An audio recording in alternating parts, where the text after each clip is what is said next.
good manager, a good operator is the people that are working beneath him. And when you're an operator, when you're a head coach, you're coaching the coaches, as they say, or like in restaurant terms. I always look at like, I guess the general manager, of a larger restaurant would be similar to a head coach because you have the GM and then, the 3, 4, 5 managers underneath them. And that person's responsibility is, running the restaurant, but it's also coaching the coaches, managing the managers, if you will. And I don't think Eberflus is doing a great job of that this year. Case in point, does anyone remember earlier this season when Alan Williams left the Bears over apparently inappropriate activity? It was being reported at the time that he was raided by the NFL, and it turns out that he was resigned. He resigned last week in part because of inappropriate activity. Now, nobody knows what that is, nor is it being devolved through the media. But he was not involved in any criminal activity. But the Bears' Human Resources Department was part of the process that culminated in his abrupt resignation Wednesday. So to me, that sounds like he got called up to the office and they're like, look, we're going to fire you, but you probably don't want to just publicly resign before we do that. Because if you don't, we're just going to can you publicly.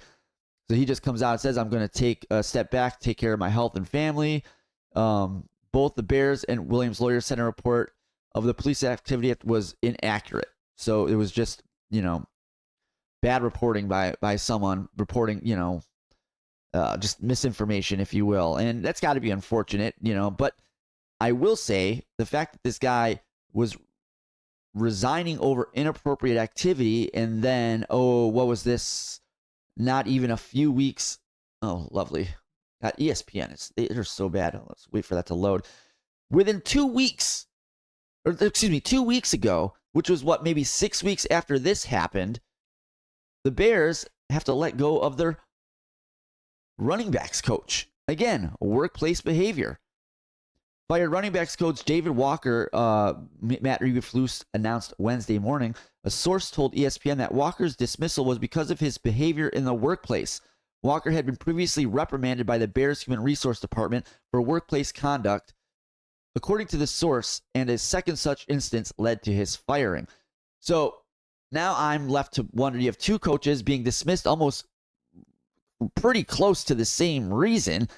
1 guy fine, 2 guys. Now I'm starting to wonder what's going on culture-wise at the top, and that starts with Matt Eberflus.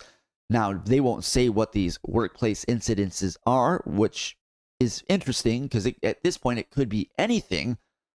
But it kind of just shows the dysfunction that Eberflus is bringing into the Bears.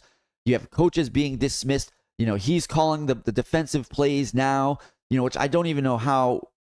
Do they even have a defensive coordinator? So is he just the head coach and defensive coordinator? They must have whatever. I'm not getting into the inner workings of all that. It just shows the chaos that is going on with the Bears right now internally.